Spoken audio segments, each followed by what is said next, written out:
Welcome everybody to 52 Living Ideas. Delighted to have Harold Nelson back, and he's going to be talking about the Design Flight School. The format, Harold is going to present one slide. The audience is welcome to put any questions that they have regarding the slide in the chat. I will go ahead and ask either my questions or the audience questions on each slide. Once we can complete a series of slides, about 15 slides about systemic design, the audience will be asking general questions. So audience, please keep track of all your questions and let's get started. Harold, welcome. Thank you. I appreciate your giving me your time and attention, all of you, all good familiar faces too. So I appreciate that. What I wanted to say was some of this is going to be a repeat of what I had shown last time. Shrikant had Harold, don't worry about repeating. We are just doing this so that it is available to people on YouTube. Okay. So please go ahead and repeat as much as you want. Okay, good. So the intention here with in the beginning was that I wanted to start to answer the question, what is systemic design and why this flight school? And how is the flight school structured? How does it operate? So in the beginning, anyway, this is going to be focused not with hard divisions between it, but it's more about what is systemic design and sort of begin to build a case for then why a design flight school. And it's one of the things that's essential in a systems approach that's not common nowadays is that you need to contextualize ideas, you need to contextualize things.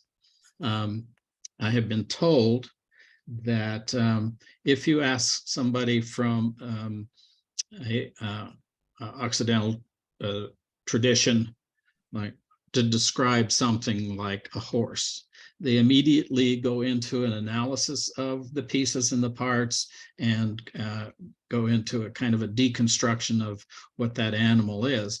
If you ask somebody that has an Oriental approach, what they'll do is immediately look at what is the context that the animal is in? What are the other animals that it's with? What kind of food does it have? What kind of environment does it live in? What does it do when it's out in its environment? So those two sort of traditions I want to try to bring together here so that we do both.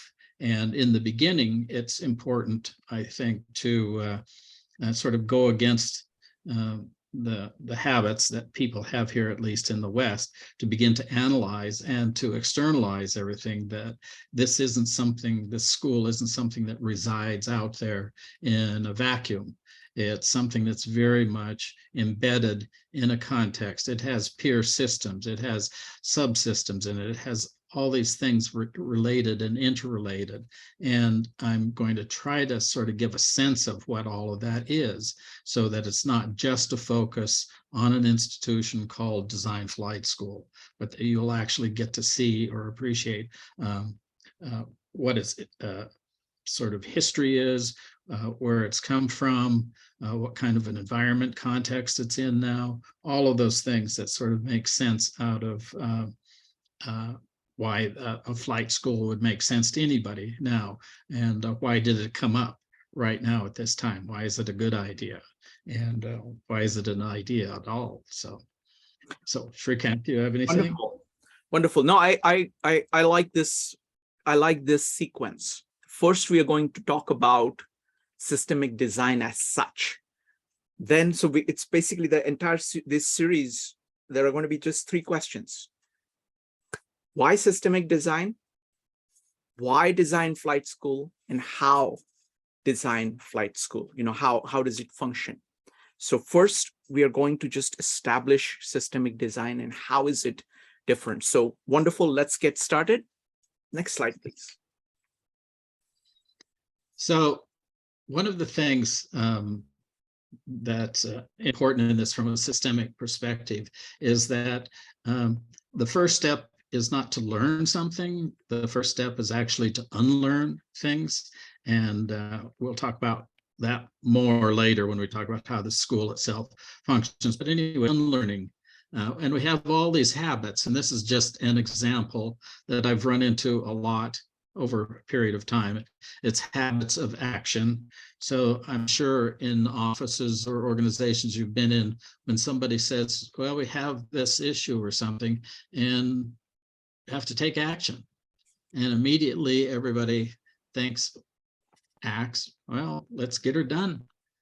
And if you start to ask questions, or you try to suss out what's the reason that this is an issue or anything like that, inevitably you'll be told, just stick to the point, just stay in your swim lane, just, get her done. And what happens often is that you get a reaction because you've acted without thinking about it first. And pretty much leads to inaction. And what happens, and I see this happen over and over again, people will jump out, they'll get started, they'll do something, and suddenly they're coming back through the door a little worse for wear, and they say, okay, what were we supposed to do now? And what were we trying to do in the first place? And I mean, America starts all kinds of wars with it. So it's the same sort of thing. It's trying to sort of follow what the dictate of design inquiry is. Design inquiry is not to describe and explain. Design inquiry is inquiry for action followed by action. And that's what this little cartoon piece is about. It's action is a part of design, and there's many times when students or others will talk to me and we'll be presenting and they say, well, I'm an action person and I want to take action. I don't want to sit around and talk about things. I need to get something done. I'm a doer. And that sort of makes a split then from people who think about things but never quite get around to getting anything done. And that split is alive and well in all our organizations and institutions. And so this, I'm just sort of setting it up now that the processes we're going to go through is, I want to take time, do some inquiry for action. I want to take some time to sort of make the case, create the context, not focus on the school itself right now, but focus on its environment, its context. Why is it a good idea? What's the history behind it? All of those sorts of things that will begin to make sense. But it's certainly hard. It's hard for me to learn how to unlearn so that you can learn. It's what Buddhists call the new mind, that we have to be able to go back and act as a new mind, as a beginner's mind, that we can see the situations anew with new eyes. And of course, what's the one thing that's most valuable to people in our organizations, in our businesses, and in the military and all that? It's their experience. And they sort of, that's a big part of who they are. And of course, you're asking them to sort of question their experience and not to just react off of experience, but to go back in and sort of dissolve all those sort of knowns to get to an unknowns and get to a place where we can begin to look at things new and fresh and to then set up a case for action that's based on having thought things through. So what do you think, Shrikant? No, wonderful. I think this is in some ways the fundamental, because it's like, if you are going to continue doing things habitually, if you're going to use the same ideas, if you're going to react with the same emotions, if you're going to take, just do your habitual thing, there is no space for conceptualizing. There is no space for proactively figuring out what is the proper context. You're just going to react. So, this is a very deep idea which occurs to me. Actually, this morning we had Yasuhiko Kimura, talking about exactly he started the presentation exactly with the same thing, that you, in order to change, you have to be prepared to give up your current habits, thoughts, and emotions to look at things afresh. Because if you don't do that, there isn't any space for true design. You're just reacting. Wonderful. Yeah. And this is tough for people to do because sometimes their identities are based on habit and what they know, and they have those structures in place and they feel confident. They have got what's called sunk cost. They've got a lot of time and energy put into having built these habits up. And now you're asking them to begin to let that go and to learn how to let that go, which is part of being a systemic designer.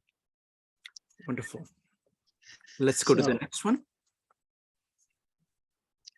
So this presentation, this first presentation now is what I want them to be are sort of systemic design exemplars, so that the design of the presentation itself tries to cleave to systemic principles, and that the design of the design flight school is an example or exemplar of systemic designing. So that's two things that I'm going to try to do. And it's that maybe the presentation isn't going to be a stellar example of a systemic approach necessarily, but I try to follow a lot of the tenets and principles of systemics, so that if things seem kind of odd as we're going along, it's maybe because of that, because the systemic design tradition has a lot of approaches, stances that are quite different from what are the norm nowadays. And that it may feel sort of out of place or a little strange right now. But anyway, the intention is to sort of demonstrate some of systemic design principles through these two exemplars. And that's at least the intention now, is have these two design projects sort of carry that as we go along. Wonderful. So a couple of things about the previous slide. Joe had a very interesting point. It seems like this is a lot like the idea of Shoshin having the beginner's mind. And yes. Lynn added, "The times are urgent. Let us slow down," a quote from Bayo Okomolefe. It's a beautiful, beautiful quote. And folks, any other questions? Go ahead and keep putting your comments and questions in the chat, and I will incorporate those which naturally fit with the slides. Any kind of wider issues, other questions, please, you're welcome to put them in the chat, but keep track of them. If we don't come to it during the slides, you'll have plenty of opportunity of bringing them up again in the Q&A period. All right, let's go to the next slide. So this is one of my favorite stories. David Foster Wallace presented at a college commencement a few years ago. And I know you're never supposed to when you're showing slides, you're never supposed to read off the slides. I want to read off this because these are, there's some salient points in here that are going to be important later. So anyway, there are these two young fish swimming along, and they happen to meet an older fish swimming the other way, who nods at them and says, "Morning, boys, how's the water?" And the two young fish swim on for a bit, and then eventually one of them looks over at the other and goes, "What the hell is water?" So in this case, of course, water is a metaphor for the kind of environmental paradigms, dominant paradigms that we're immersed in, that we can't see and we don't understand because we can't see it, we don't appreciate it. And it's essentially what some of the philosophers have talked about are called background practices, is that these paradigms, if they're these fundamental big paradigms, inform us in what we do and what we value and how we think. And we don't really understand what the paradigm is, but we get to appreciate the value and meaning of things because it's there. That's what's it's the background practice. So it informs us. So it's like the water is informing the fish, even though they're not aware of it, and what's valuable to the fish and what their environment does for them, how it nurtures, holds them, protects them. All without them understanding what water is. And so this is about entrainment, about immersion. And it's about when people talk a lot nowadays about thinking out of the box. So that's a good thing, but actually what's going to be even better, we'll try to make the case, is for you to step out of the box.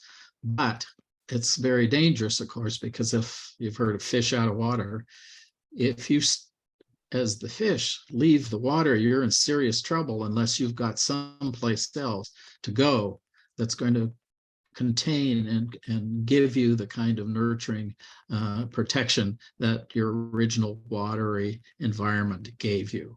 So thinking out of the box is great. Stepping out of the box is sometimes essential, and I think it's essential nowadays, but we have to learn then how to recreate the kinds of paradigms that will hold and nurture what we want to do. And in this case is systemic designers. How do we recreate a paradigm, a fundamental paradigm? And I will talk a bit about the experience I've had with a new paradigm sort of pressing for expression when I was at UC Berkeley. And it was in the presence, of course, of a much larger paradigm that's been in place, at least for most of us in the West, for a very long time, the industrial age. So anyway, that's why this piece is so important, is that to appreciate that we're entrained in this. And it's not that it's a bad thing necessarily, that what we're entrained in, it's just how do we as designers, as systemic designers, become aware of, and how do we modify and create kinds of paradigms that we need to have for ourselves to work and for the things that we design and create to be successful. Wonderful. So Howard, this reminds me of the Gestalt term of figure and ground. Most people are focused on the figure, something that is there in your fovea, something that you are fully conscious of, but there is this entire ground that conditions, that provides the context for it. And I think it is also true of your work. Those of whom are watching this video or participating here saying, oh, I know design.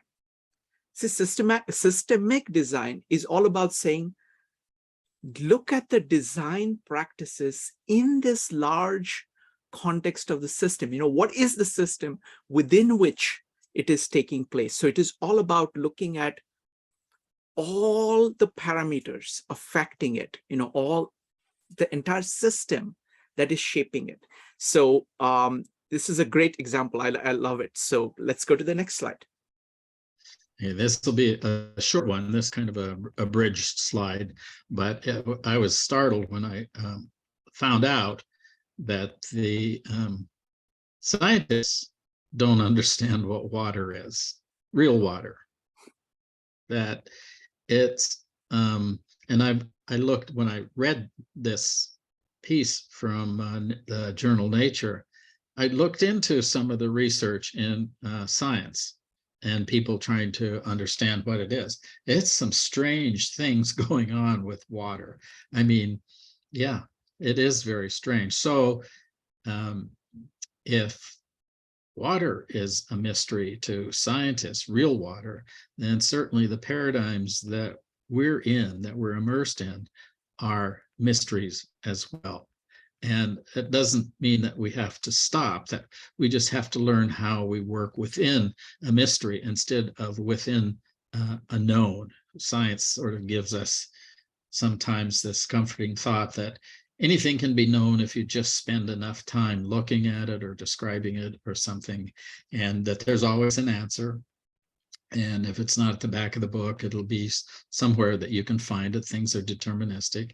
And in this case, it turns out that maybe that's not true. Maybe all this is kind of a mystery, and we have to, as systemic designers, learn to navigate within a mystery and without knowns, without certitudes. And we can talk more about that later as well. Wonderful. Let's go to the next slide. So these are just some of the questions. One of the things about inquiry, good inquiry starts with good questions. And one of the things that that questions that would come up just normally is, what the hell is systemic design? And why become a systemic designer? And how do you become a systemic designer? So those are the three questions that I said in the beginning that I wanted to sort of begin to explore a bit, to sort of explain and describe why it's a good idea that we have a systemic design flight school. So these are the kind of three seminal questions that come out of the same sort of questions that the young fish would ask if they had stopped for a minute and thought about it. Was, so what is this? What's this water? Why do we become swimmers? How do you become a good swimmer? Okay, those are good questions for fish. These are good questions for systemic designers, I think. Wonderful. I like that. What, why, and how. And so we're going to start with what, and you know, at the end of it, the how is, I mean, how is it? See, there is a tendency of us in the modern age to just jump to the how, but it is well worth taking the time of what and why. So that's what we're going to start with. Go ahead. Yeah, it's very popular nowadays to get people to ask why questions, but anyway, so and this is an area that a colleague of mine who's in the audience right now, Melise, this is an area that she's working with and has courses now on, and that's the design of the designer. So that one of the things about a systemic approach is this notion of inseparability, that you can't separate out yourself from the world. So you can't sort of look out at the world and say that's something that's out there, it's objective, and it has nothing to do with me, and actually has a lot to do with us. It's like Anis Nin, I think, was the one that said, what we see is who we are, and that all this is very much about who we are, how we see things, the lenses, the filters that we use. So it's really all about us. And I tell people it's not necessarily what you bring to the work, it's who you bring to the work. So, and I've sat in on too many committees and projects and things, but it's always about, well, I have this skill set, or I have, you know, this technique down, or I have this competency. And it's not so much about that, that's important, but who are you? And why do you see the world the way you do? And what kind of filters and lenses do you have? What kind of stance do you take in the world? What do you stand on? What are the beliefs and the assumptions you stand on? So it is all about you, but not just about you. And it's all about me, but not just about me. And one of the things that's important in the design of the designer is to learn to become self-aware.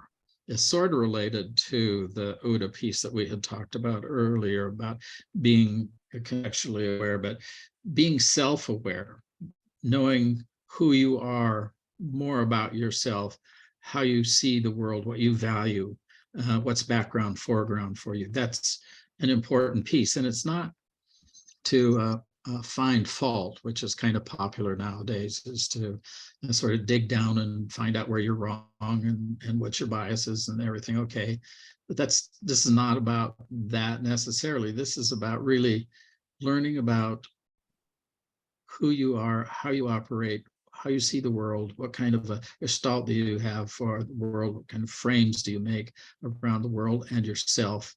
And are there things that you're happy with, you think is good? Are there things that you would like to change? How do you change it? How do you adjust it? So it's not that you're finding fault, you're just trying to manage this awareness, and so that you optimize it in a way that helps you become a better designer, better person, better professional.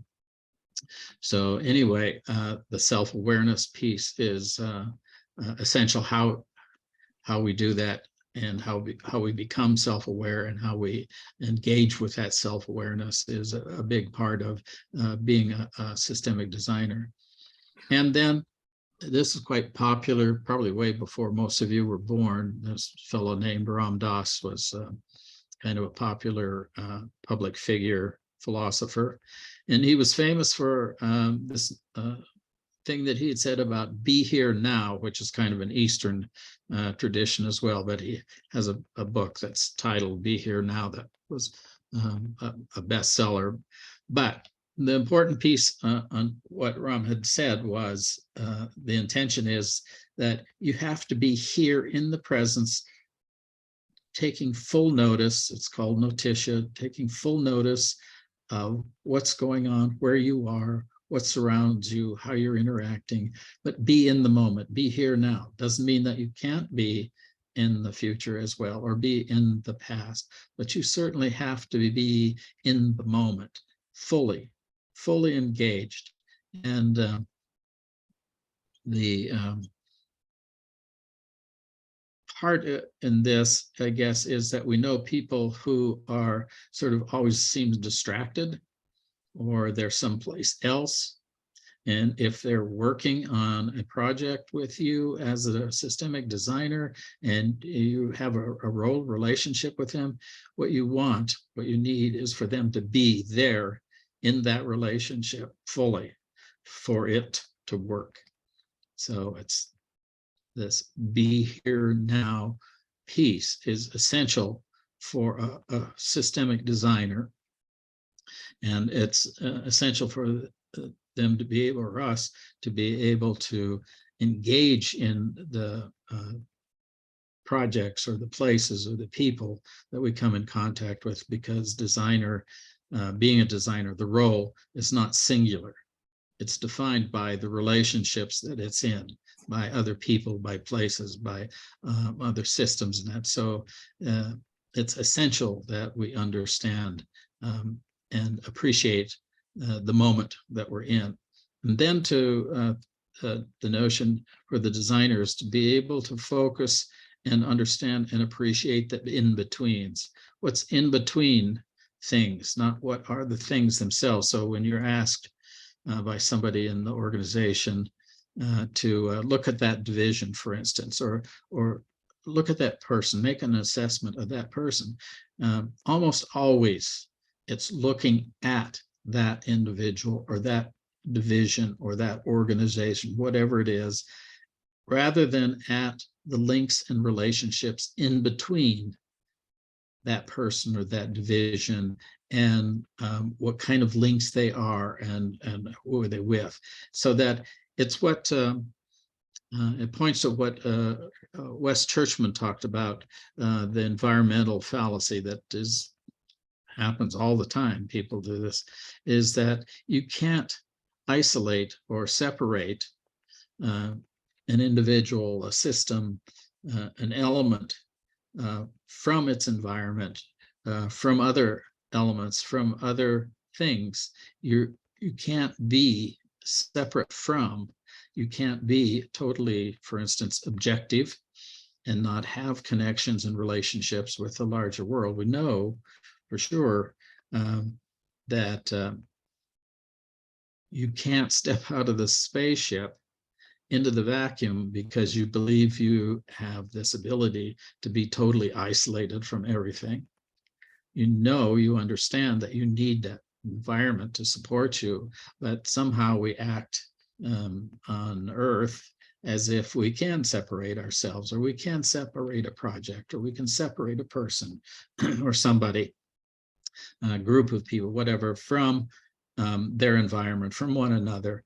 And sometimes that's called analysis, but that's the fallacy that Churchman pointed out, is that's not a good thing. You can't do that. It may be necessary to a point to be able to make distinctions, but it's even more important to pay attention to what's going on in between. What are the links, the connections? What are the bonds? What are the relationships? And that's important because, in part, that results in emergent qualities that we have to be able to pay attention to and understand. And when we're designers, if we want to create emergent qualities, then we have to know what's going on and create things in between people or organizations or elements. Thank you. Thank you, Harold. I just wanted to point out, how Harold's approach to design is different than most common approaches to design. Just look at these 3 points that have been made. 1 point about mystery, second about self-awareness, and this point about in between. So this mystery is a very profound point. It is saying reality is what it is, and you know only some things about it, even for something like water. And this is very much true of design of everything that we make, because this is design for human beings, for interaction between human beings. There is just so much, and you need to approach it with that reverence for truth and openness of saying that I know only some things. There is a lot that I don't know. Now, that is a very deep philosophical position that, that is there. Look at the second point about self-awareness. Again, this point is a very deep philosophical point that is being brought in here. Generally, when people are focusing on design, they will not talk about this. And the third point of the context of that, in the modern times, we have a tendency of chopping things up in order to understand it better. I mean, that is almost kind of taken for granted, that you would divide things up so that you can focus on individual parts so that you can understand it better. Whereas the systemic design goes in the opposite direction of saying, how does all this come together? And you're doing analysis in the context of the integration. So these are very profound philosophical points which inform what Harold is talking about. So please go on, Harold. Thanks. So this piece, I'm calling quantum listening, but it's just an example of what I would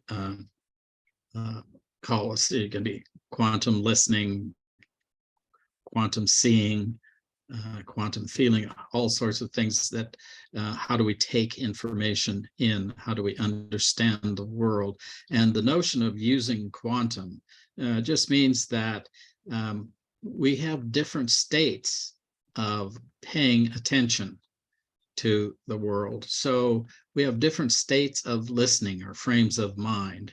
And this is a schema that sort of lays some out how you can look at this as in different states. So for one instance, you can have where you're just not there, you're absent. And I've had students who are sitting there looking at their tablet or something, totally not there. they've displaced themselves to someplace else. So their state of listening is not to what's going on around them then, it's something else.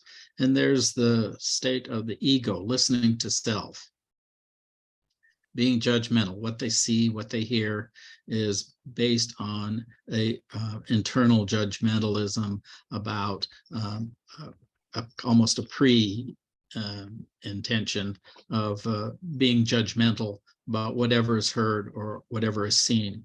And the next one is affirmings, which is sort of reconfirming to yourself. It's familiar, it sounds okay, it's all right. And I have to say, when I sit down to listen to somebody or watch a video or something, and I check when I remember, and okay, what state of mind are you in? What quantum listening channel are you on, Harold?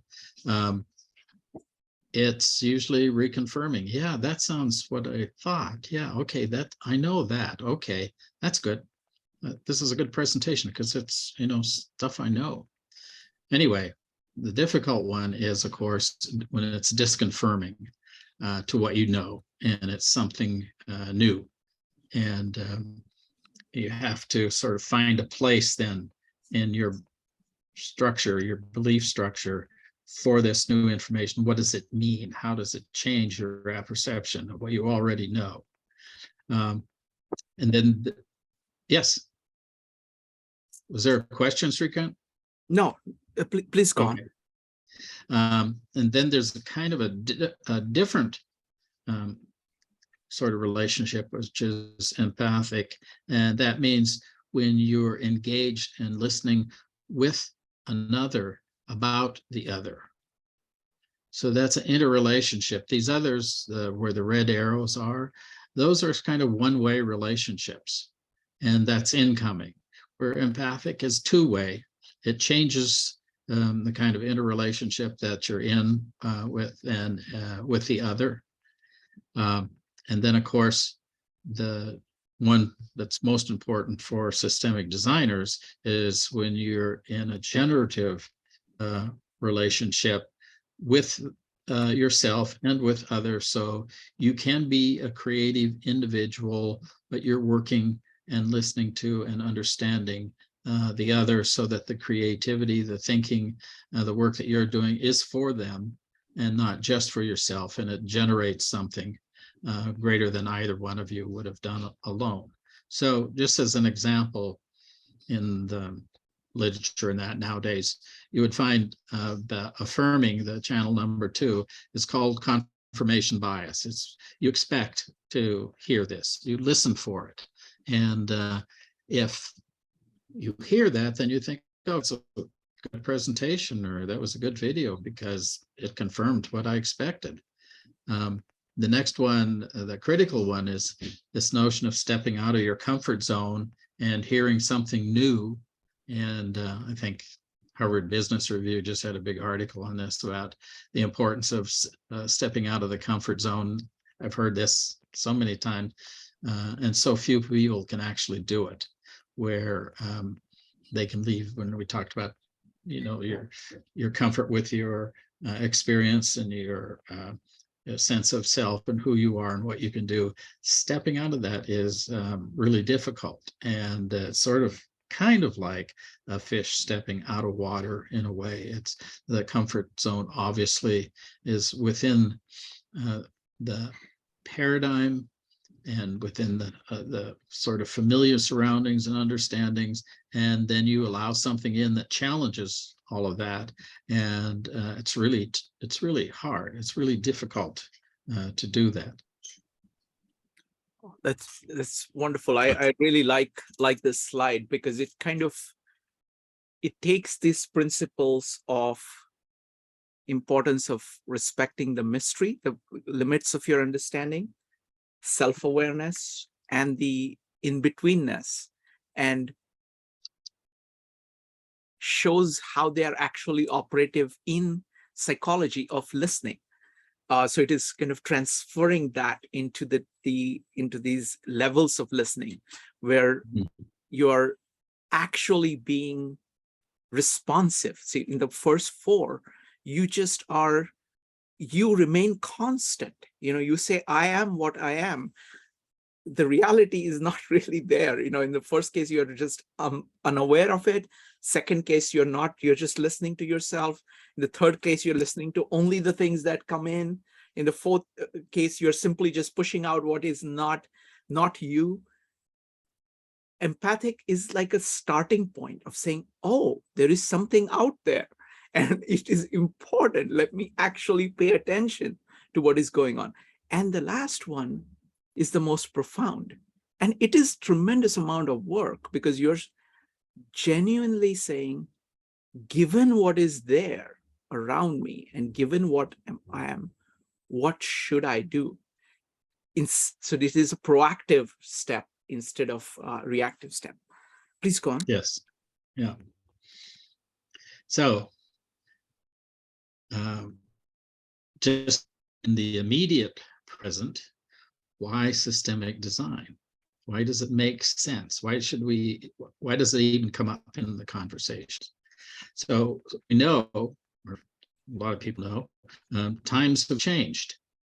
And because of the wars and because of the epidemics and because of things like the changing climate, recently the times have dramatically changed. And what that's done is that's changed norms. And people are now sort of trying to hang on to the old norms. And then some are beginning to ask, well, what kind of new norms are going to emerge? And the designers are asking, what kind of norms do we want? What's desirable? The norms have changed. It doesn't matter if we've been asked to be concerned about them or to change them, or they've changed. Our lives have changed dramatically, and this is happening globally. And it's at an incredible scale beyond what people could have ever imagined just a few years ago. So what's happened is that those who make changes or have engaged in changes or help changes, people are wanting some responsibility and some accountability. And it's interesting. There was a video recently about the effect of AI on social media on younger people and generations coming up that have sort of been damaged, so to the point of harming themselves or committing suicide or any number of other things. And this video called Social Dilemma, if you get a chance, I would suggest you watch it. But anyway, the interesting thing for me was there were these designers, they're young designers, who were all sort of saying, I'm sorry, I didn't mean to design something that was that bad, that did that much damage. And people said, yep, that's great, but what's you going to do? How are you going to do something differently? And people want responsibility and accountability now. And they understand new norms are needed. New norms, new ways of working are needed, seriously needed. And I mean, it's not only that democracy is being threatened every place and that we have these sort of political issues. We have all these things coming at us, and we have technology just swarming being spewed at us, that some of it weaponized, that we can't hardly deal with. We don't have the necessary norms of behavior and understanding in place that can help us with that. And designers need to be a part of how do we become responsible, accountable, and be able to create the desired norms, the necessary norms, to be able to handle the kind of change that's going on. And it's obvious that different thinking is necessary. I think it was Einstein, at least he was credited with his notion of saying that you can't solve problems using the same approach to thinking that created the problem. and although we're not problem focused, but his point, I think, is well taken, is that you can't use the same kind of thinking that created all these issues that we're now confronting and the changes that we're confronting using the same approaches that we've used in the past. So things have changed, and it's called the Anthropocene. And now the scientists are telling us we're in a new age, and there are no longer any natural systems. There's no natural systems that we can study, that the scientists can study. Every system on the planet has been affected by human activity. And again, that Anthropocene, the result, and that to actually change the era that we're in requires, it doesn't mean that we should just disappear and that we need to go away and hide someplace.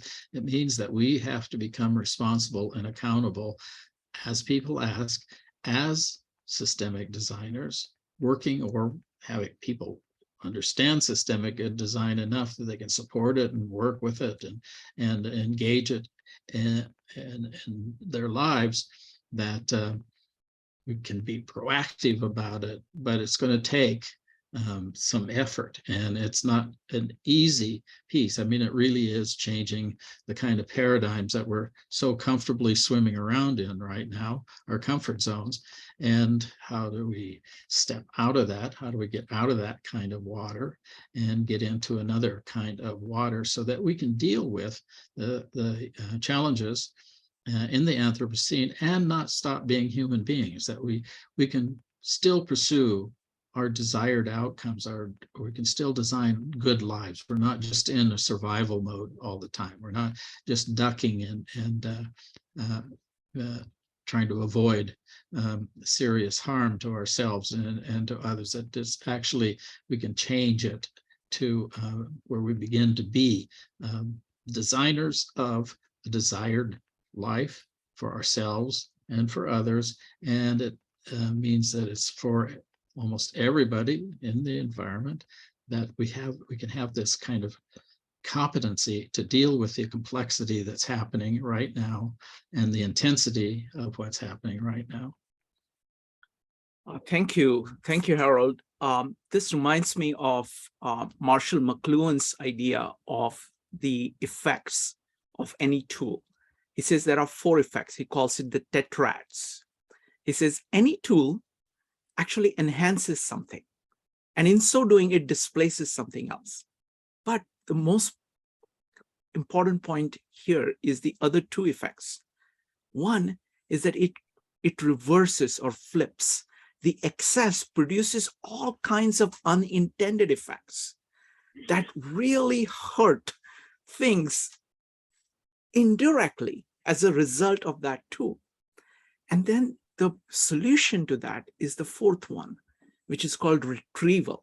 So you need to retrieve back. So, you need to retrieve the accountability, the responsibility, the humanity, the humanness of, and so redesigning, doing systemic design is all about looking at all effects and trying to design for that and control for that. Thank you.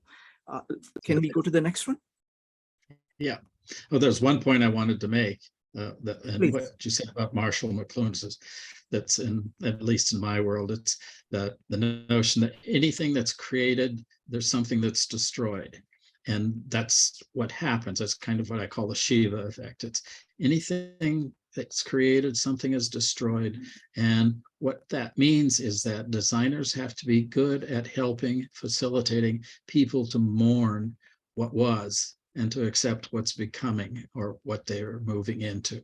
And there's ways to do that. But right now, like consultants and others are really bad at this sort of thing. And like they'll go into a business or a corporation and say, well, your job is really not needed anymore. And you're doing a bad job anyway, and it's not necessary. And this is a terrible way to do work. So, get out of here.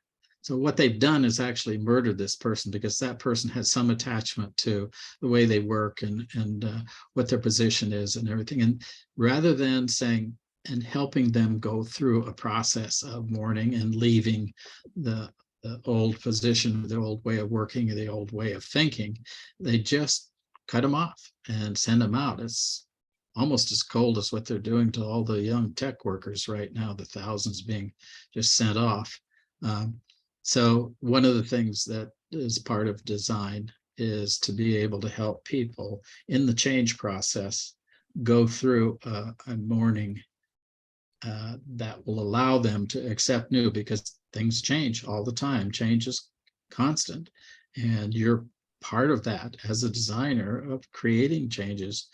And it's just a responsibility. It's a larger responsibility for designers to pay attention to people that are being affected by what you're bringing into the world, and not just with unintended consequences, but you can intend to do something and they may even ask you to do it, but you have to be responsible enough to help them get through all of that. Wonderful.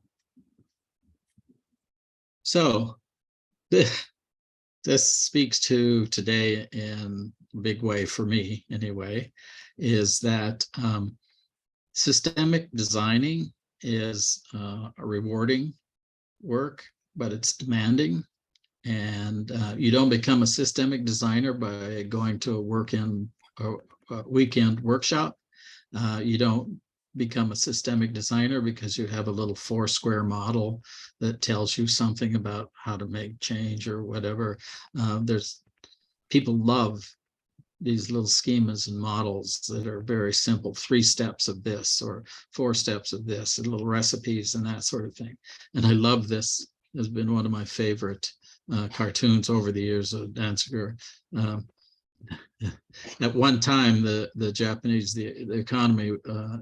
economy was really overtaking the American economy, and there was a lot of concern. So anyway, this comes out of that, and it's like, this is the way it is. This is what reality is. I know, but what's the trick? What's the silver bullet? What's the magic feather?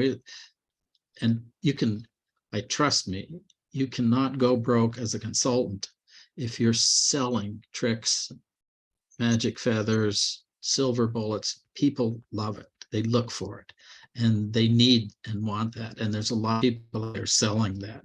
So the point to this is that systemic designing is demanding. It's a professional level role. It's activity that requires incredible accountabilities and abilities and capacities and competencies. It's not something that's picked up easily, and it's a lifelong process of becoming better at being a systemic designer. It's very demanding, and you're not going to pick it up at the latest. It's what used to be called management by bestseller. Somebody would come up with a management book, sell 1 million, all these companies would start doing whatever that was, and then guess what? Wasn't working, so it'd fall out of fashion, and then the next book would come along and say, okay, this is how you do it, this is the recipe, or this is the silver bullet. So anyway, this is a real challenge. It's a real challenge when you're going out, and especially for creating a new school or something, is people expect you to sort of give them the workshop experience where they can just in a very minimal amount of time and effort become whatever the next thing is, in this case, systemic designer, that they can assume that role. And for those people who know, you don't become a medical doctor, a specialist, in a very short period of time. I mean, originally I was trained as an architect practice, and it took a long time to gain the background necessary for designing buildings. And why people have gotten to this point where they think everything can be handled by an app or some very simple little schema that they've read about in a journal or a book that comes up with an easy answer. I don't quite understand it. I don't know if it's related to this kind of instant gratification that we have nowadays with sort of social media and that. But anyway, it's a real challenge in systemic designing. That's one of the reasons I like your choice of names, Design Flight School. You know, it's like, yes, you have to learn flying. You better make sure that you understand everything about it, because your life depends on it and you need to really get this right. Wonderful. Yeah. Let's go to the next one. So as part of the background to systemic design, I want to talk about design a bit and point out the fact that design is the first tradition of inquiry, and it's been lost, certainly in the Western tradition, that design has been with humans since, well, pre-modern humans. Actually, they find designed artifacts that predate the modern human remains that they're found with. So I don't know, in my schooling and that, people told me humans discovered fire, and they didn't. They designed fire. The technology of fire was designed. Humans didn't invent the wheel, they designed it. There's a habit of sort of dismissing design and design competency, the human ability to design things, and just say, okay, it's by chance or by accident, or whatever, you just stumbled across a wheel in the forest or whatever and put it to work. And it's not the case. It's really important to understand it's an old tradition. It's been with us since before we were modern humans, and it's been evolving, and it shows it's been evolving along with us, this ability to engage in design inquiry. And it's just recently, it seems, relatively recently, that we've sort of lost the appreciation for what that competency means, what it meant to the early people, our ancestors, and what it means to us now. And we've lost sight of a lot of this, the power of what it is. Wonderful. Let's go to the next slide. So the design, this is just to sort of continue the notion of it as a first tradition. In the beginning, it's what we used for creating our cosmos, for revealing divine order, for making sense of a very chaotic, dangerous world.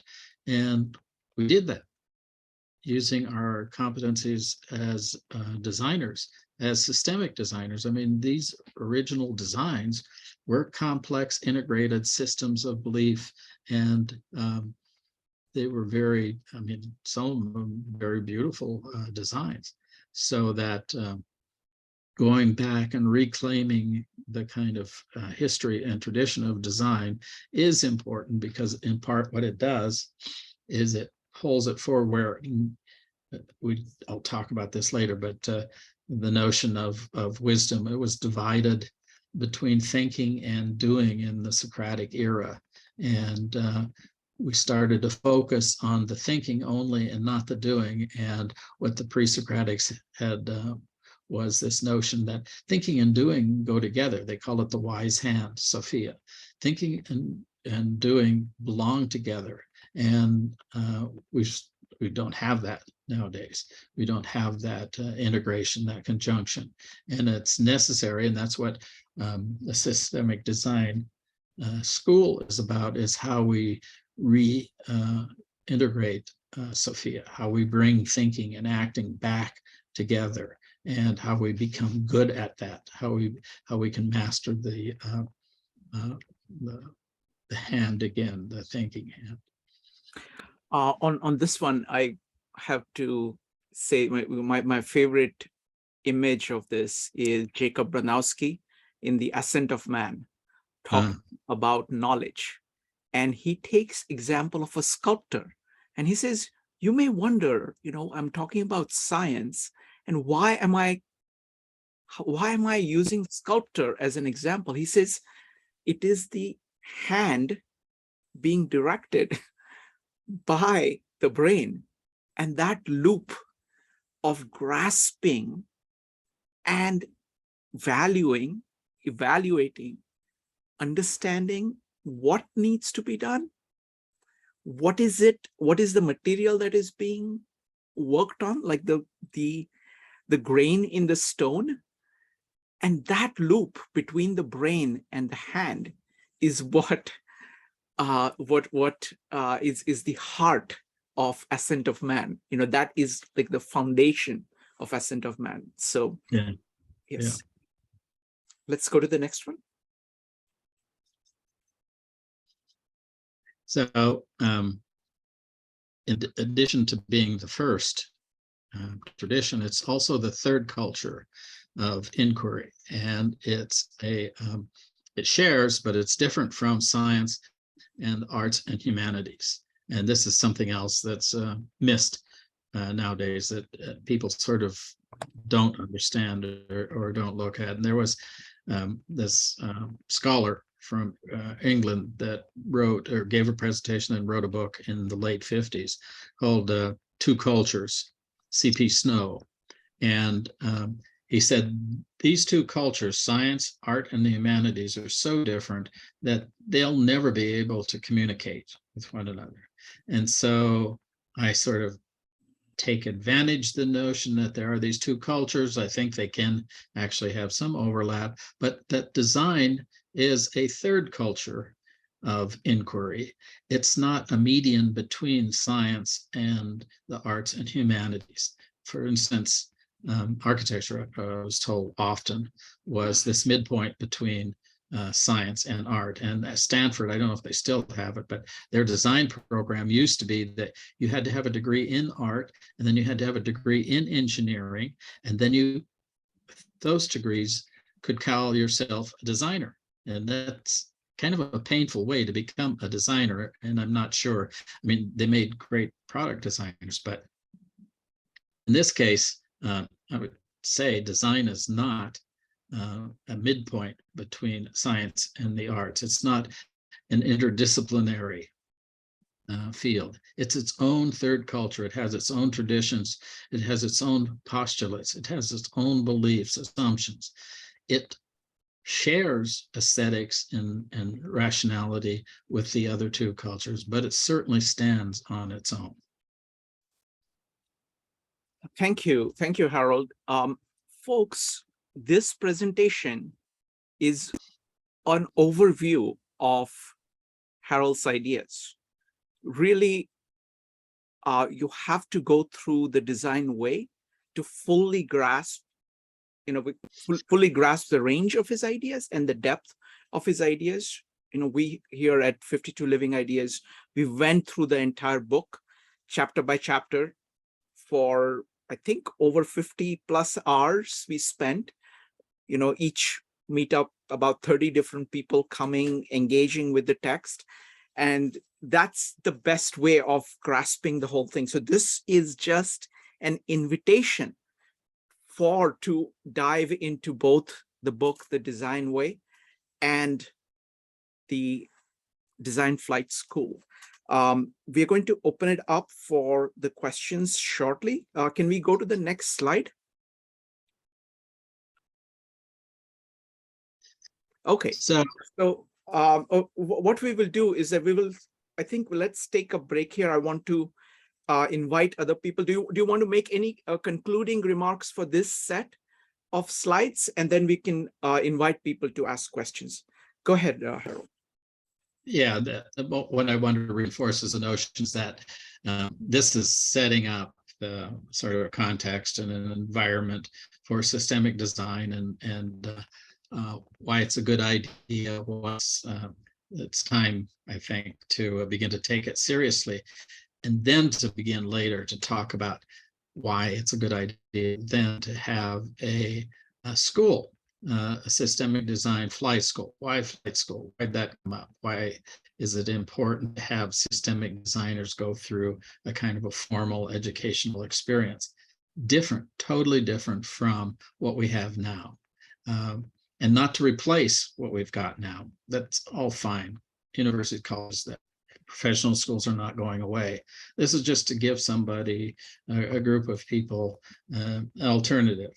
and a viable alternative. And I'm sure it's going to prove its value and worth for people to do that. So that's what this is. This is just what I'd gone through earlier, was just a setup then for this larger conversation about the school itself and how the school would operate, what its pedagogy would be like, and what the outcomes would be. So wonderful.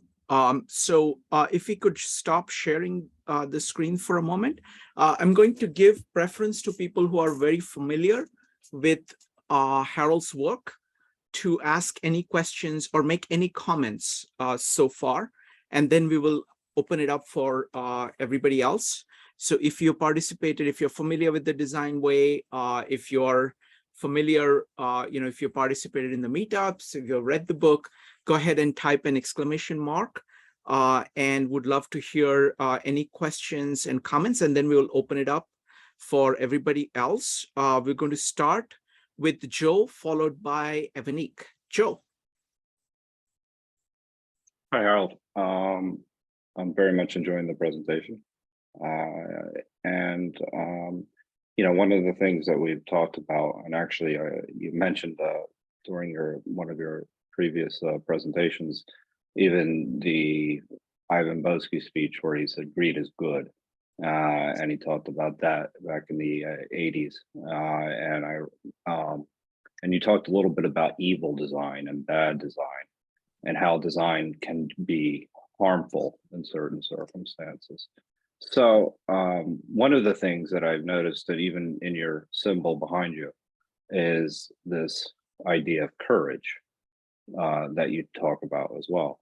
So I was wondering if there is a ethical / virtue approach that's going to be integrated into the design school as far as teaching goes, because I think that improves awareness and allows you to actually have a be more intentional in your design. I think if you have a schooling in philosophy, and essentially you talked about some of the pre-Socratics as well. I mean, where there's thinking and doing, but the idea anyway, virtue ethics being integrated into design. yeah, that's essential. And it's one of the things that my colleague from Australia, Melissa, is working on now, is with her courses in the development of the individual and the qualities and character of the individual. And so that would be very much a part of an essential part of the flight school. And that ties in again as well with courage. And it's not the kind of courage that, battle courage or something like that. It's the courage of the citizen, that somebody to do the right thing for the right reasons at the right time. And it takes courage to do that. And I saw that I've written a piece that's going to be just published here soon about what I call the Berkeley bubble. And I talk about the people that I met there who were well established in these fields. They were high profile people, and they took the route of doing the right thing, of ethics, of doing, like Wes Churchman challenged the business school and all of his colleagues worldwide to be more ethical in what they were doing. And they hated that. They hated to hear that from him. And they gave him a lot of grief because he was pushing them to be ethical. But he had the courage to stay with it. And he did, make them begin to at least feel a little guilty, some of them, about the way they did business and how they treated people. So character, courage, all those things are important. I have this little snappy schema, 7 C's, where I lay out what all those things are that a designer needs to have that is important. So anyway, and like Keith, the other colleague from Australia, he's in the medical field. He certainly knows now more than a lot of people what's the notion of ethics around medicine and care and health and the challenges. As I don't know if any of you noticed, but like pharmaceuticals and medicine, that's big business. And, you know, do you want to keep people healthy, or do you want to keep them sick so you get the business? I mean, there's a lot of ethical issues. So yeah, it's huge. Wonderful. Would love to have your colleagues chime in, but let's go with Melis first, followed by Evanique. Folks, if you would like to make a comment, go ahead and type exclamation mark or raise your hand in Zoom. Melis, go ahead. Hi, thank you, Shrikant. Thank you, Harold. As always, it's a pleasure to hear you speak. To just talk to Joseph's point around values and ethics, one of the, and Harold's already alluded to the work that I'm focused on, which is around how do we establish design character in people who are interested in doing type of design that is the type of design that Harold talks about, which in this context we're calling systemic. And I find that one of the things that we often don't teach in design education, at least from what I've seen in Australia, is having a sense of your own values literacy. So being able to speak about what your values are from a sort of an evidence-based, like a research-backed way, as opposed to kind of going, this is what I think it is. And then having a sense of that foundation upon which you can build your own sort of ethical framework that then informs your practice and informs every single decision that you're making. And there's some beautiful comments before in terms of our feelings around responsibility and accountability, and how people, especially in today's overculture of blame and cancel culture, people are sort of running away from taking responsibility and accountability. So I feel, obviously, this is my bias, I feel the role of character plays a really, really crucial role actually in that.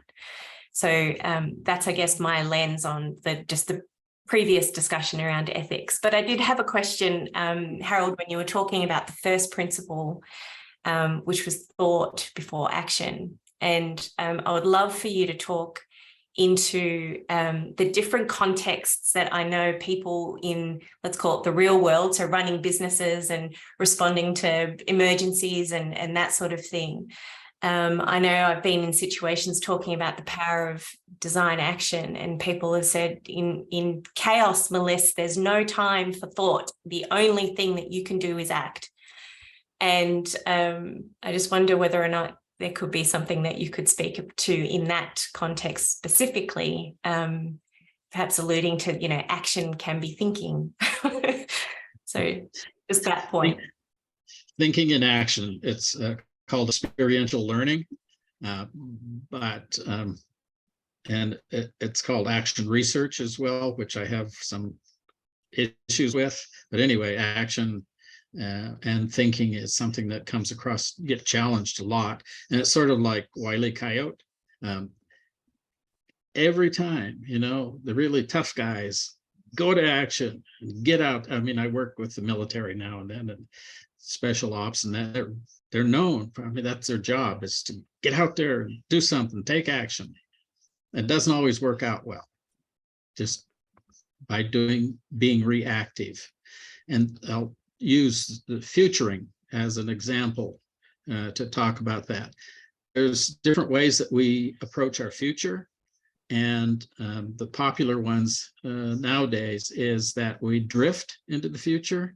We just go along and, you know, whatever, and whatever comes up.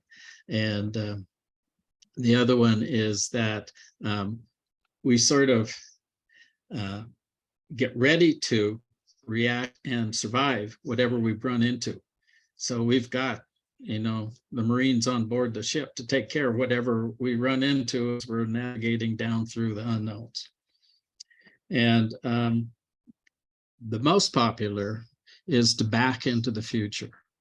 Like, we're very good, and we've been through this with the politicians recently, very good about telling us what scares us, what's frightening, what's broke. I mean, we want to get the hell away from there. That thing, that place, I want to get away from. So we just back as fast as we can away from that. It doesn't mean we're going to wind up where we want to be if we're just backing away, if we're just escaping. unless we're looking at where we want to go, there's no guarantee we're going to be better off. So unless you turn and look to see where you want to go and think about it and think about the consequences, you're in trouble. So that's another kind of futuring for designers, is they advance into the future. They don't escape into it.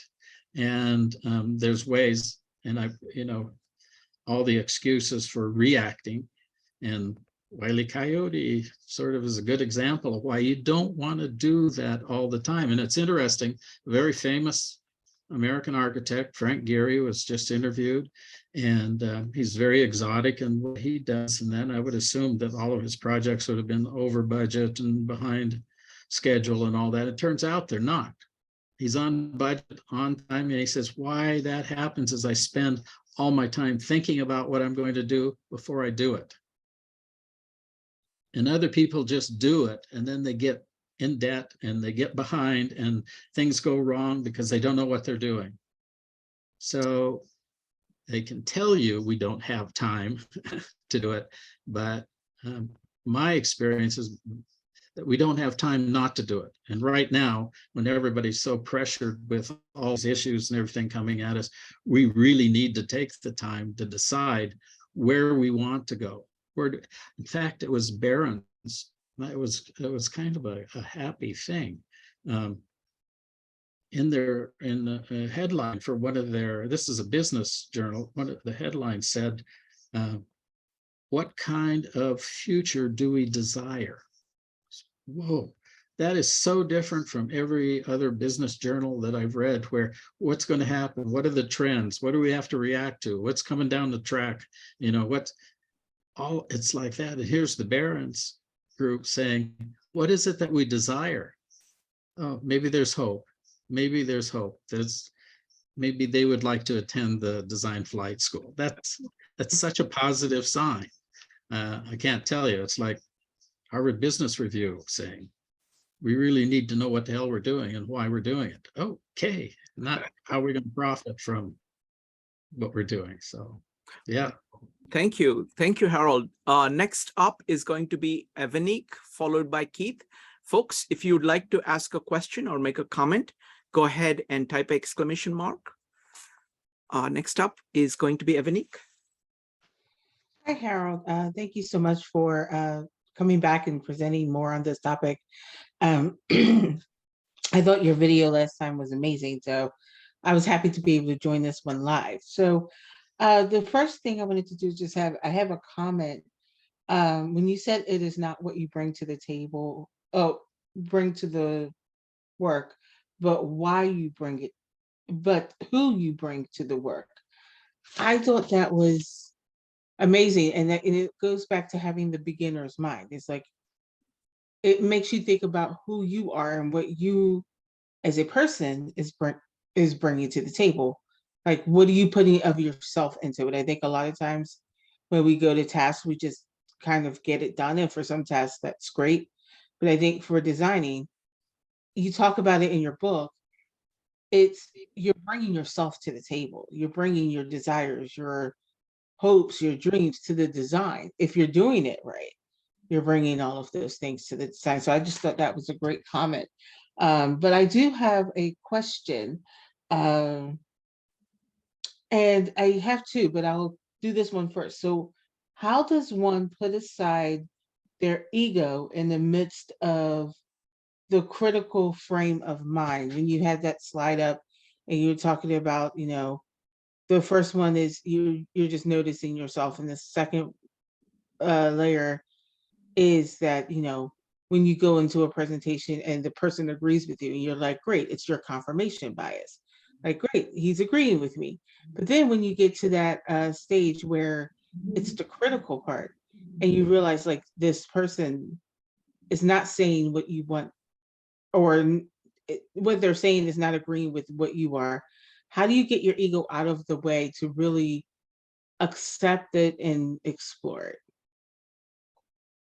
Yeah. And it's easy enough once you sort of change your mindset to become a learner, that it's different.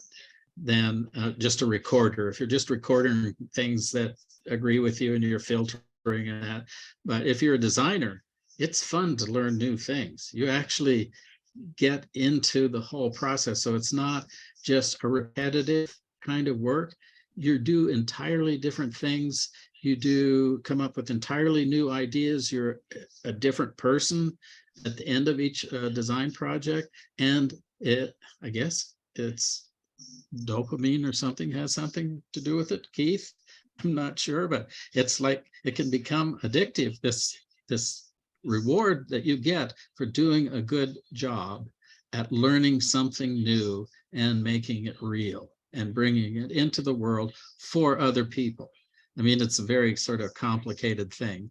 You're doing this not just for yourself, but you have to be happy, excited that you're doing it for other people. You're in a service relationship. So it's a lot about the kind of protocol that you have with others.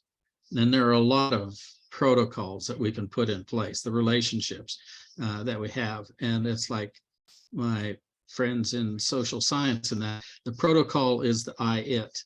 It's objective. And the other, that human is an it to be studied. And it's not a protocol of any kind of form of empathy or anything like that. It's very objective. So as a designer, we have different kinds of protocols that we use. And we can have the I, thou, the bubber kind of relationship. We can have the we kind of relationship where we're in this together. All kinds of other kinds of protocols that make it satisfactory to release, not give up your ego, but your ego is in the game and you're excited to be there and it's rewarding for you because you're getting as much out of it as your clients and the others are getting out of what you're doing. It's being in a relationship. And a lot of times, I think, in modern society, we've forgotten or we don't know how to be in relationships. And that's a huge thing. And that's unfortunately one of the things about working from home, like my youngest daughter, she's a lab scientist and she hates it when she has to stay at home and be by herself because she loves being with her lab mates. She loves being with the people that work with her. And she really misses it when she doesn't get to do that.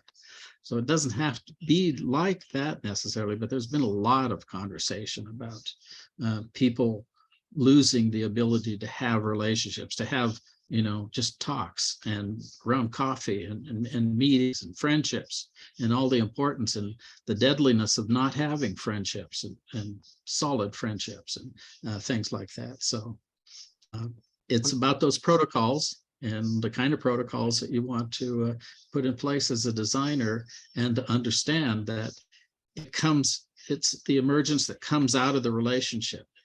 It's not about an individual one-way thing. It's not a one-way relationship. Two-way, dynamic, there's emergence that comes from it. And how do we learn to be in those kind of relationships? Thank you. Thank you, Harold. Next up is Keith, Maritza, and Laura. Keith.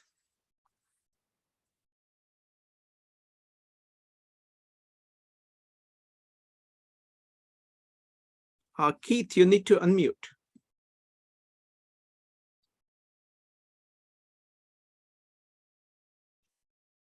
There we go. Sorry, small computer problem there. Appreciate it. Thank you, Harold. It's really great to see the flight school getting off the ground, as it were.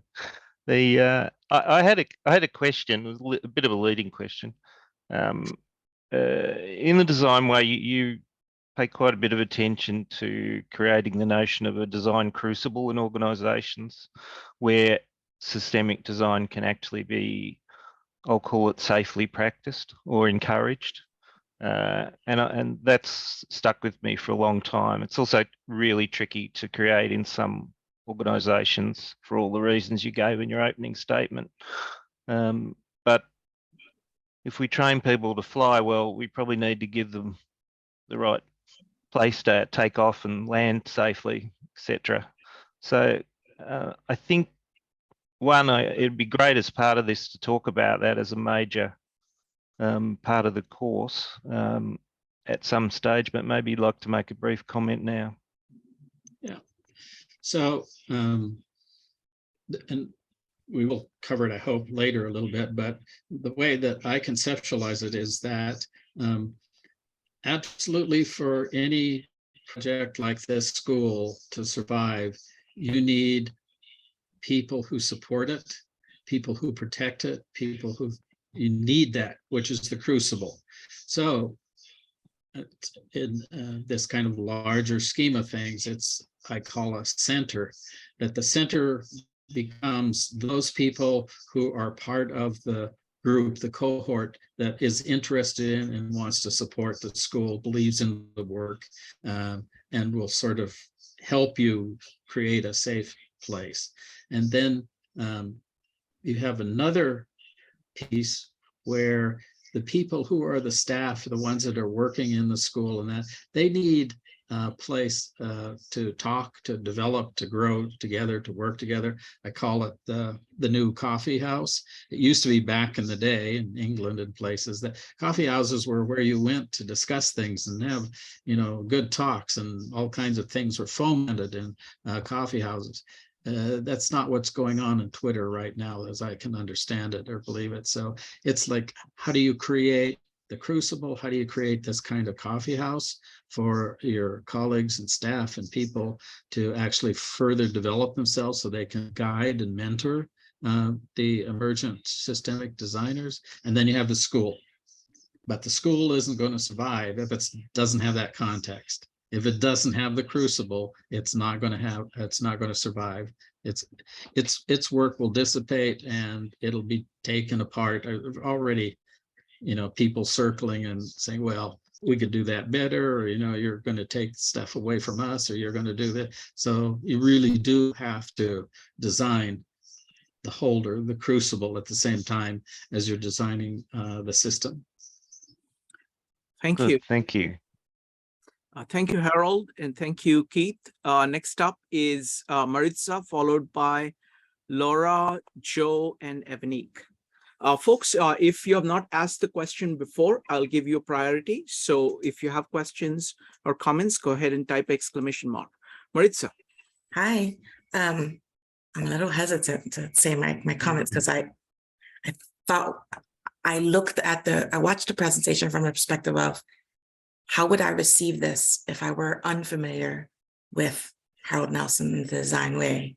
But, you know, I walked through the series that you did for us here, and I actually have read everything on the internet for your Design Flight School. I went in and I searched the internet and I read your blog and everything you have on Facebook.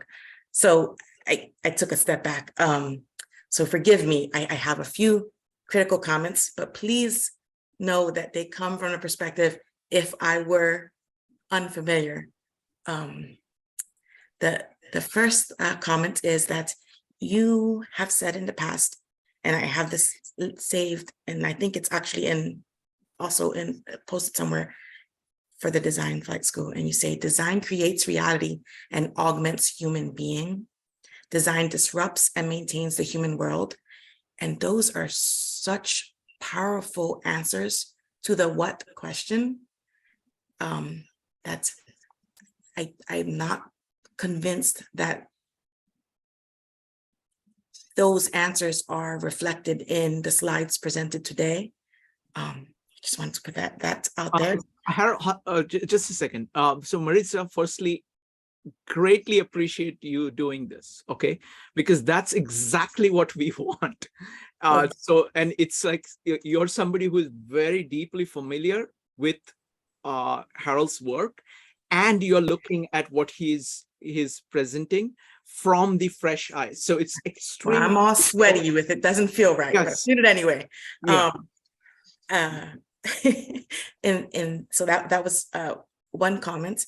Also, when you're presenting the 6 different levels, I forgot what you call them, where you have the confirmation bias are the first 4, and the 2 that are not.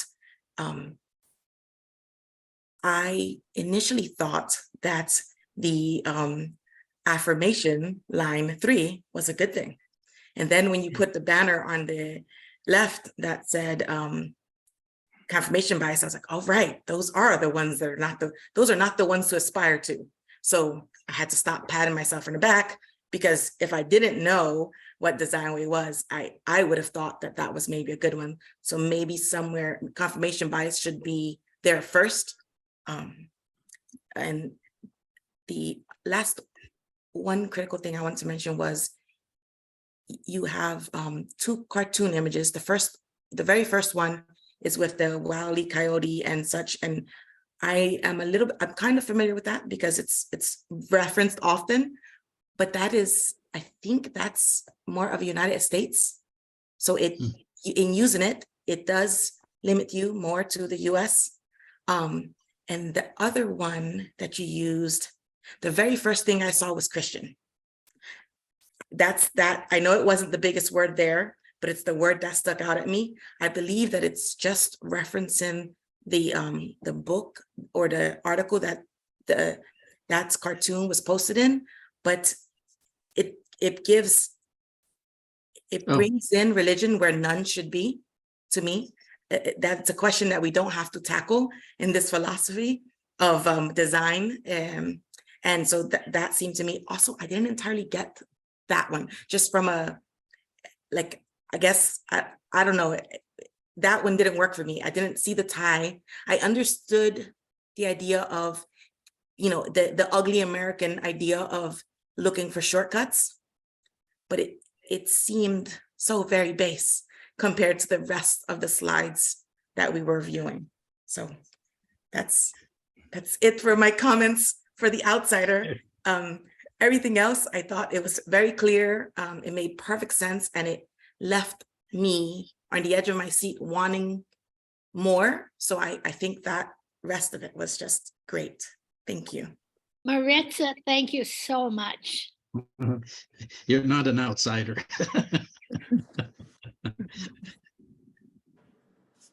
Yeah, no, so firstly, Marissa, thank you so much for doing this. I really appreciate it, because that's exactly what we are trying to do. We're trying to make sure that the message is as clear as possible, and the better it is. And the great thing is that you're coming with this kind of tremendous understanding of what the design way is. And you're trying to say, okay, if for somebody who is not familiar with it, what is, and it's a very difficult thing to do. And I thought you did a fantastic job. So thank you. Thank you so much. Next up is Laura. Laura, you had a question about education. Please. Yeah, two things I want to say. On the first one, I don't know how familiar you are with teachers and education and trying to implement change in schools, but it's a real bitch. Teachers don't like change at all. And you come in with something so beautiful as this, and really, they should love it, but they won't love it. And I think you're going to have to work really hard to get them on board. And it's really difficult. I worked at a company where we did that. I brought an AI math curriculum that we put together, and it was phenomenal. And they just didn't want it, because they don't want change. Wonderful. And okay, that's one point. The other thing I want to talk about, 2 points then. One is when you said that, you as an individual basically have to be in tune with what you're trying to systematically address. And I asked myself, well, if I'm a teacher and I'm trying to do a third grade curriculum and use a systemic approach, how I can't really be in that role of being attached to the curriculum of a third grader. So how do I address that? And that would be throughout school. So that's that point. And then the other point is, I like Polia's model of, problem solving. And don't you think that that model could be extended, like in school for children, that the systemic model could be, it could be sort of used for early on teaching children, adapt the Polia model in some way to work with your systemic approach. I think it could, Thank you you. know, because don't you, Harold, in some way? Thank you, Laura. Go ahead, Harold. I was going to say, I'm well aware of academics and their reaction to change and their curriculum, that it's, I've seen changing the title of a course take over 3 years in the university, not changing the content or anything, just changing the title. So, and I've not done work with the grade schools and that, but I can imagine that it's the same sort of thing in a lot of ways. And that's the reason that I'm thinking and proposing a new school, so that it's somebody said, don't try to change it, create something that's so attractive that it'll replace it. And I can't remember who that was, famous somebody. Anyway, that's the intention of this school. It's that you don't have to go in and try to change somebody at a university or a college or something, but you create something so attractive, so successful that they'll want to be a part of it. And they don't want to be a part of the old way anymore. So that's a piece of it. And just quickly, the last question that you had about problems, the focus in the design school is, I mean, there are problems, and it's called specifically like tame problems and wicked problems and things like that. But I can't get into it in too much detail, but there is a problem with problems. It gets us stuck in a lot of places. And there's some really good work now recently about introducing design into grade schools at a very early stage. It's not there. And it's, you know, it's serious design about making things that have utility and serve people and purpose. It's just not in a part of the school tradition. So that's what I would hope for, is that there would be more focus on that. Wonderful. Thanks. Thank you. Next up is Rupali. Rupali, go ahead.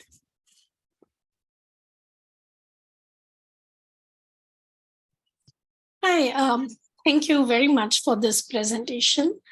I really like that slide about, well, there's no app or no shortcut to design. You have to have a mindset.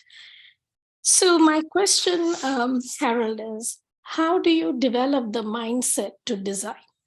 What are some basic tools or qualities that a person must have or practice to develop the design mindset?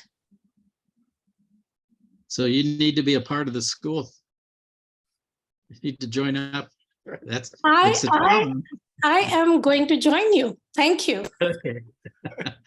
Yeah, it's a challenge. There's a lot to it. And it's like, you know, the reason that it's called Design Flight School in part is because it's a real challenge.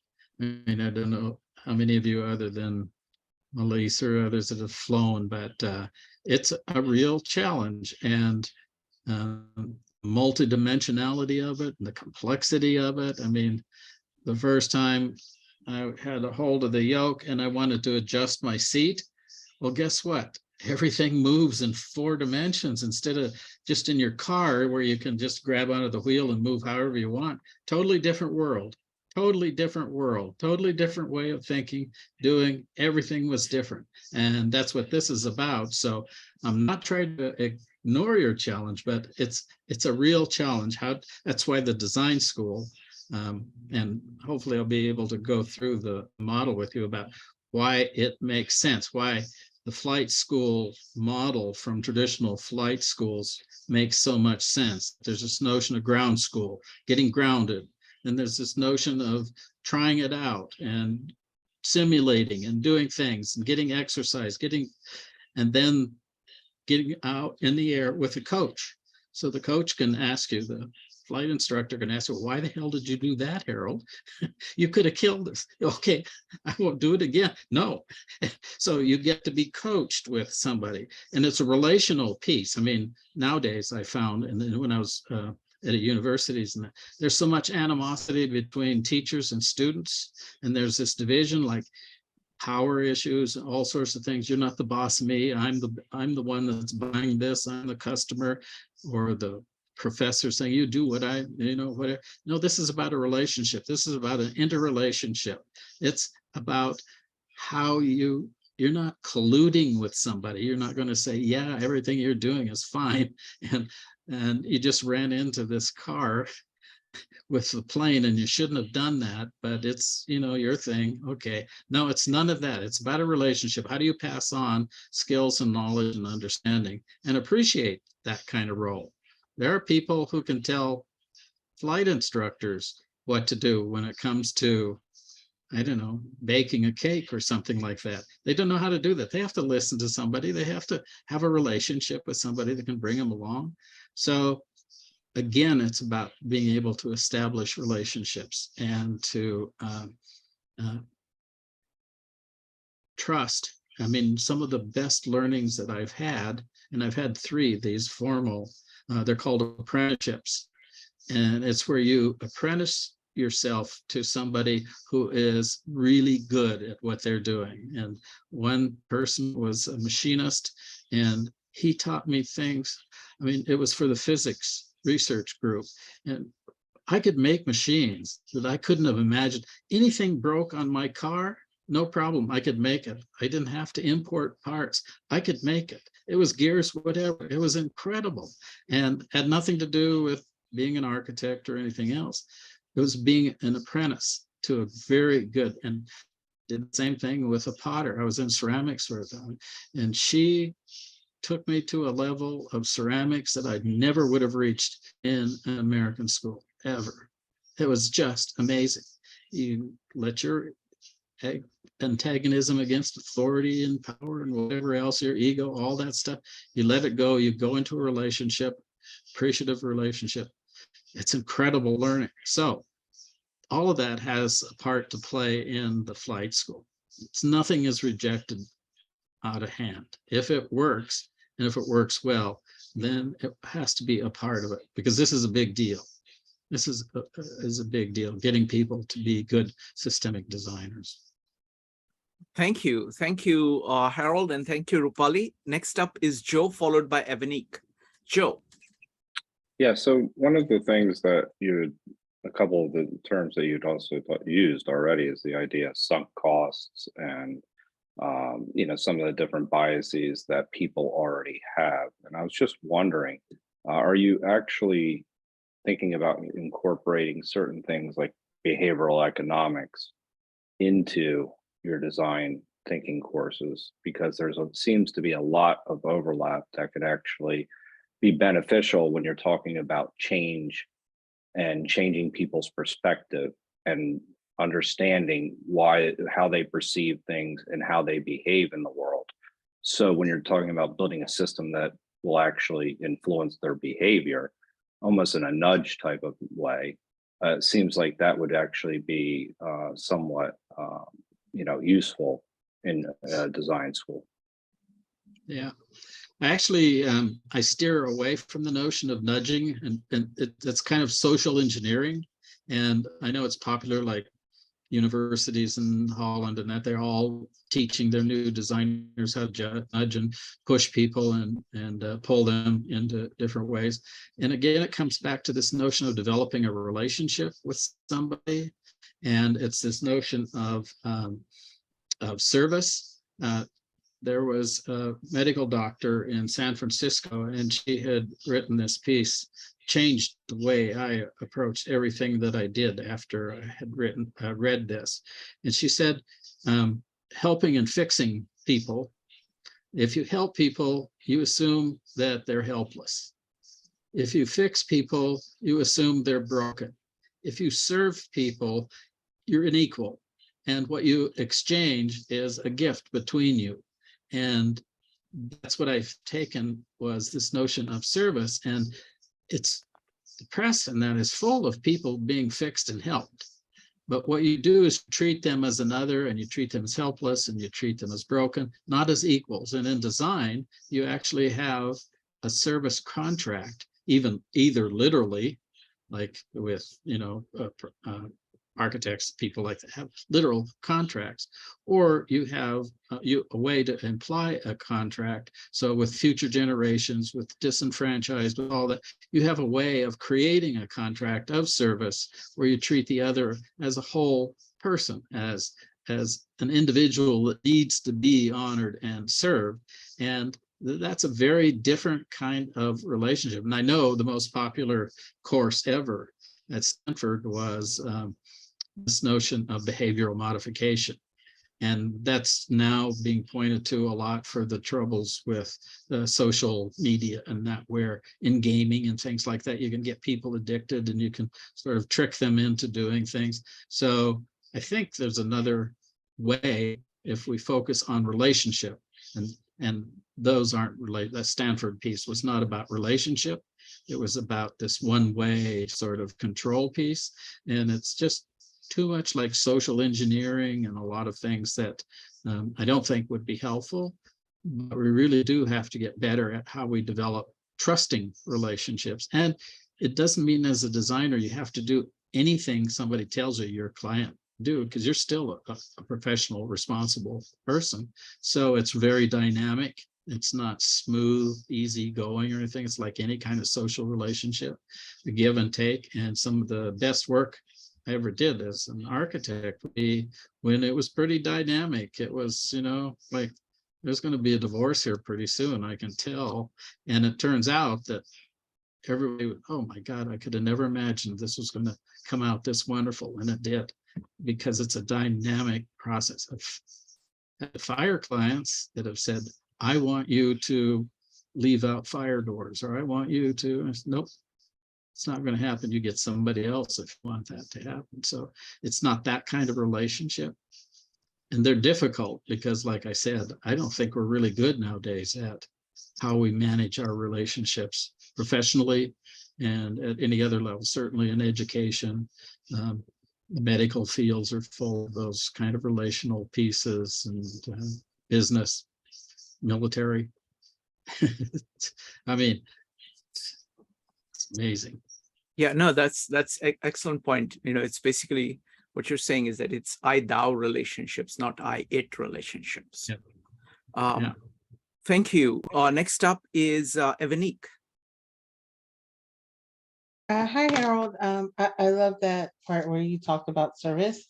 If you serve people, you treat them as equals. And I was just, I just was thinking about, my working relationship, and, we're providing a service to people inside our company, and that's how we look at it. And so, yeah, you're treating them as equals. You're not treating them like, as helpless, frail human beings. You're respecting who they are. So I love that. And so my question from before was, what are the benefits of working within the mystery? Because I never really heard that concept before. And as somebody first time hearing it, I think it's an excellent concept. But, I think looking at it as like, what are the benefits and how do you accomplish it? Like, I know a part of it is just being curious, but I was just wondering if you could expand a little more on that. Yeah. Maybe it comes from my background as a sailor at one time, and there's nothing like going out to sea and this vastness, and where are you going, and coming to a new country the next morning, or a new something. I mean, the adventure is incredible. So a part of being a designer is having that kind of love for being on a journey and being on an adventure and navigating and guiding. And you're doing that for the people that you're serving, is you're navigating and you're guiding for them.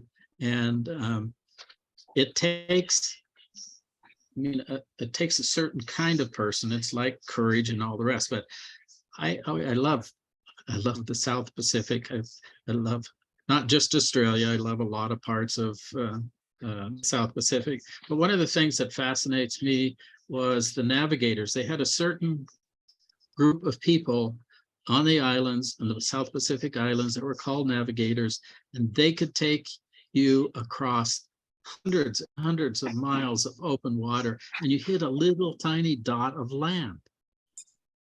Now, how could they, and they did that and developed these incredible ways to watch the way that the waves and the wind and motion of the stars and everything, but they hit these little tiny places, and they discovered little tiny places that weren't there yet because they could read the environment. They could read how things look. I mean, they're absolutely just astounding.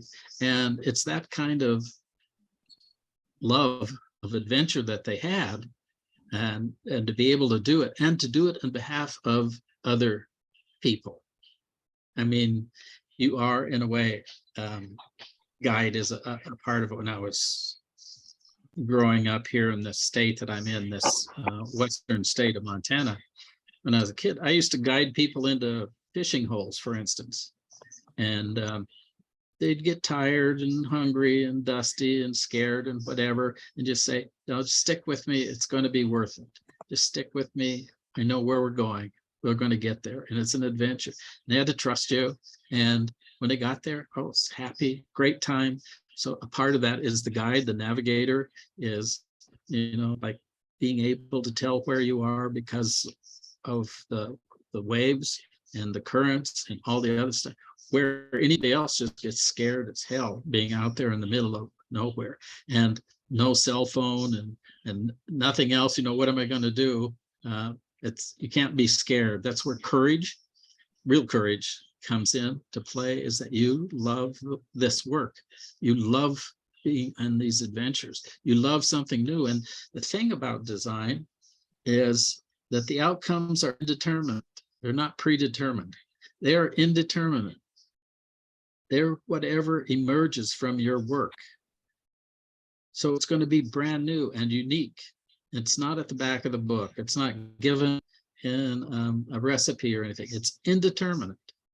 And you have to, you determine it. You have the courage to get to this place that's indeterminate.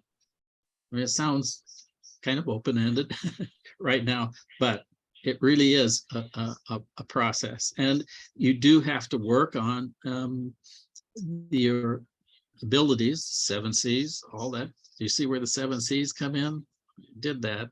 This whole piece of navigation, everything, courage, character, competence, all those things come into play to make you the one that can be responsible and accountable for what happens for people on their behalf, including future generations and all the rest. Thank you. Thank you, Harold. We'll take one last brief question from Jeff, and then we'll start closing up.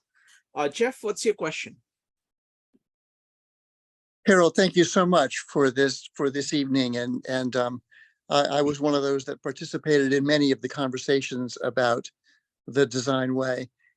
And listening to your story or example of being in situations where people really at one point disagreed about things that were important to them, and by staying in that place with each other, ultimately achieved a kind of a transformational outcome, so that disagreement was not destructive, but was actually constructive.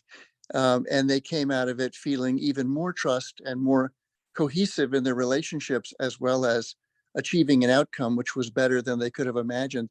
What I would like to suggest to you is that in the school, really going deep into that process, how can disagreements about things that really feel very important to the folks involved result in transformative outcomes?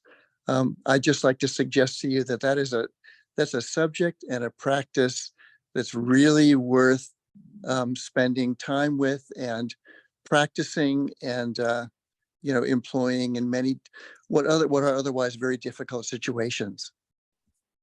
Thank you, Jeff. Go ahead, Harold. I was going to say that there was a process that somebody had developed. Horst Riddle, I don't know if you're have heard of Wicked Problems or anything. Horst, his way out of wicked problems was he developed a very formal way of argumentation. And actually, a colleague and I had actually tried this in communities and that, but it's how you keep track of issues, how you keep track of arguments and that, because there was something, because there was stuckness, because people were disagreeing. It was very complicated. Data, facts don't tell you what to do. They can't tell you what to do. So how do you get to action? So Horst's process was to go through this very formal process of argumentation and to allow people to agree to something. It wouldn't even be compromised in some cases. Some cases it would transcend anything that they had thought of. So there are ways of doing that formally that would be good to explore. So are we done, Shrikant? Let's do one thing.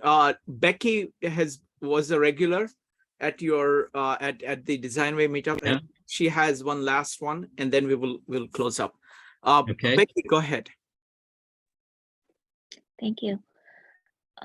My question is, how do we encourage people to think in a design, how do we encourage people to move from the what is mindset to a design mindset? Because there are so many, positives to why, I wouldn't say positives, but what you were mentioning before about the lack of agency. People don't want to take responsibility. People, there are lots of things that encourage that kind of drifting, and we see that happening in with medical. We see that happening with policies that are passed down by our politicians. So how do we encourage agency? So that's a very good question. And again, it goes back to this notion of making something attractive. Like the thing that was dispiriting for me most recently, the last few years, is that the younger generations around me express such hopelessness. They're never going to have a house. They're not, and they have incredible debts and they have all these things. And it gives me hope when I meet people like Amelia Stockman. She's been hiding there for a while, but I know she's there. When these young folks, students in that, express a real interest, like, is there a hope to make things different for us? And you make it and you present it in a way that, yeah, there is, and it's worthwhile. And that's the only way you can do it. We have a saying out here: you lead a horse to water, but you can't make them drink. You can't do that with people either, but you can make them think that, or appreciate that, hey, water is pretty good. And I think I'm going to stand here and drink my fill, and maybe instead of becoming desiccated in the desert, I'm going to be a happy little horse in pasture or something. But there is hope that I see on occasion with the younger generations and older generations. I mean, people are sort of realizing, even despite the sunk costs and that, and the way they do business and how they become successful in what they do, and I say, none of this is working. No, just look around. Nothing is working. I'm not happy. The world's not happy. The environment's not happy. So I think a lot of the students, and I'm not real close to generation, whatever the latest one is, but there are signs that, this being overwhelmed by social media and being overwhelmed by product and being overwhelmed by all this stuff, and looking for a quality of life and things like that. And I run across people who really are making choices about quality of life versus getting fired from Google. I mean, there's maybe, a real ground shift. So that's one of the things I think, and I've seen it happen before, even with people who've been in professions or been out in the work world or adults. You give them something that makes sense and that is attractive. They make the decision then to invest. And it's this kind of design flight school. You don't have to give up who you are and what you've been doing. It's not that kind of thing. You don't have to stop being a doctor or an engineer or a teacher or anything. It's just you just channel it in a different way, and you have different kinds of values and abilities and skills, and so you can be a systemic designer doctor and be quite successful with years invested in your training and experience. Thank you, Harold. So folks, hopefully next weekend, I'm going to schedule it with Harold either next weekend or we'll figure out the time. But we're going to be looking at the next two questions which Harold rose: why flight school, and how is it structured? How So that's what we're going to be talking about. Harold, any closing thoughts? I just really appreciate everybody spending their time and energies and because this isn't my design, and I have a lot of colleagues that have been working and influencing me, and students in that in past. So it's a collective thought idea that's only going to work if there is a lot of people involved, and they're working. And in the paper I told you about the Berkeley bubble, it was one of those marvelous things where there what's called autopoiesis, where this group formed. And they formed a center of gravity around a shared aspiration. Nobody told them to go form a committee and do something. Nobody had a charter for them. Nobody did. It formed, and they worked collegial together and were this incredibly influential group of scholar practitioners. And that's what's going to help. That's what I hope the school will be like, is that it will form a center of gravity around a shared belief in the outcome, the value, the aspiration for it. And so it takes more than a village.